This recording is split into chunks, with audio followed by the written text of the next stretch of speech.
Welcome back to Tonight with Tim Modise.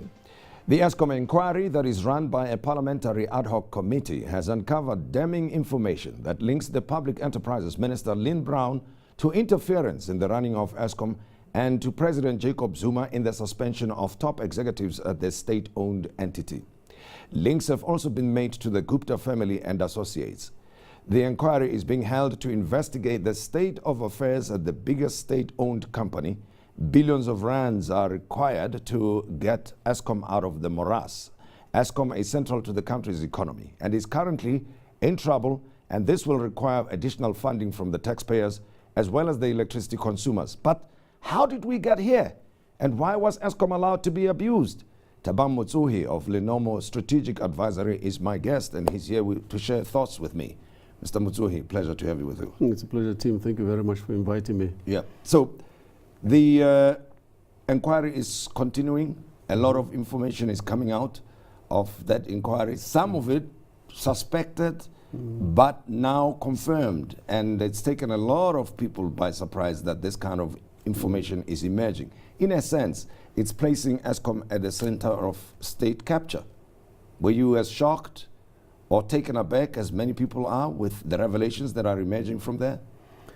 Well, Tim, I wasn't that much shocked because a lot of the stuff that is coming out has been, put into the public arena by the media in the past year or two. What we needed to do was to get the people that were involved inside the organization, put in some veneer of credibility on some of those claims that were made or publications that were made in the media.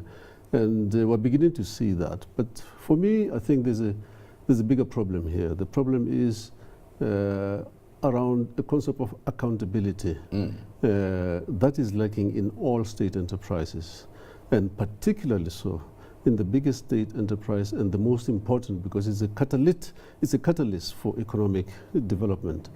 The way we have run Eskom in the past couple of years, and our attitude to it does not really convince one that we really mean to have an efficient catalyst for economic development in South Africa. Eskom plays a critical part. And organizations like that, state-owned enterprises like that, are always used by states, by governments, to make sure that they can, for instance, pioneer development in areas where the private sector would find it difficult to invest. Now, Eskom is one of those. For you or for us to really achieve that objective, you need a highly efficient enterprise to do that, well run by professionals, yes, with the highest level of accountability standards that you can ever find. But I suppose many of the people who worked for Eskom in the past are top professionals themselves. To my mind, what is emerging from this inquiry is that there is a lot of political interference there, and that political interference seems to have nothing to do with the catalytic objectives, development of the country, but more with people making money out of the organization and in the process placing pressure on the skills required to run this entity efficiently.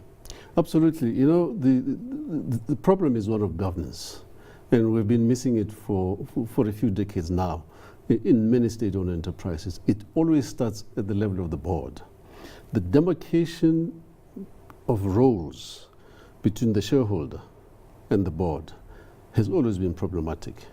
We've not been able to put in a Chinese wall between the two to ensure that when you have recruited a credible board with people that have the competence in the area, then they are given free hand to do what must be done. That's what Eskom actually has needed. It has behaved in that way in the past, but it has deteriorated completely in the past few years. Now, we need to reverse that quickly.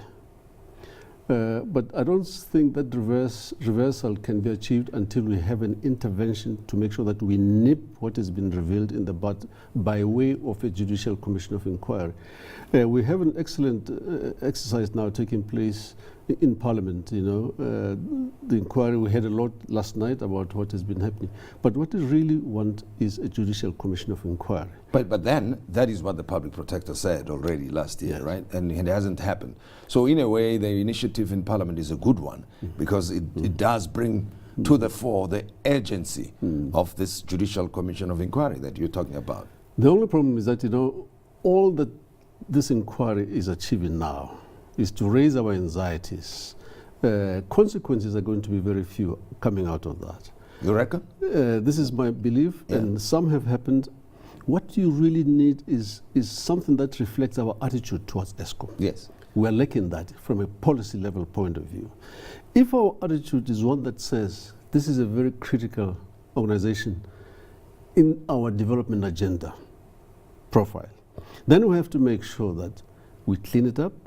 That commission of inquiry, which has been promised now for quite some time, should happen, even if it is highly focused to Eskom at the present moment. But it must happen as a matter of urgency. There's the interim problem of funding, right? Because the entity is in financial trouble. It was given bailouts, guarantees in the past, 23 billion. Municipalities also owe it money, Yes, and the consumers are not paying. And right now it's one of the most highly indebted entities. What needs to happen then going forward? I think there's been, there have been quite a lot of ideas about how Eskom should be restructured. Okay, let's go back, for instance, to the current structure of Eskom. It's a conglomerate where you have generation and transmission under one roof. Under such circumstances, you have what you call, conglomerate discount. What you need to do really is to separate these two activities, put them under their own organizations with accountable boards and structure to run them independently. Of course, the one will be supplying, power through the other, but it will be on clearly defined terms, business terms. This matter has been, I think, in principle, from a policy level, agreed about 10 years ago, but we've done nothing about it. Now, the second thing is that it is a heavily geared organization. Lenders are naturally looking at it with extreme concern at this point in time. But what makes it worse is the context. The context within which all these things are happening is such that we have very low economic growth, almost non-existent, and the prospects for a turnaround are not going to be bright, at least for the next 5 years. I want a brief, quick comment from you as we conclude. What about the fact that even the president seems to be implicated in this, if we go by Mr. Zola Tsotzi's evidence, testimony of the past couple of days? Tim, that really got many of us, if not the whole country, worried. And there's only one way to clear that up. Let's have an urgent commission of inquiry, a judicial commission of inquiry, which will clear the air. We need to save Eskom. There is no doubt about that. As we also need to save quite a number of others that are critical and that are actually, depending on the public purse for survival. You cannot depend on debt for running a business. You cannot depend on debt forever, for your working capital. They have to generate the cash that you need. So there's a whole complexity of things that have to be gotten right to make sure that Eskom and many others can survive, generate the cash themselves, and be able to be responsible and meet their own debts. That will require restructuring, but it also requires a complete overhaul of the governance structure. And of course, this will help Eskom make its contribution to the growth of the economy without taking money from the public purse. Mr. Thabang Motsohi, thank you very much for having been our guest. It's a pleasure, Tim. Thank you very much. Well, this is how we come to the end of the show tonight, and we hope you found it very informative and you took something away from it. Thank you from us. Good night to you.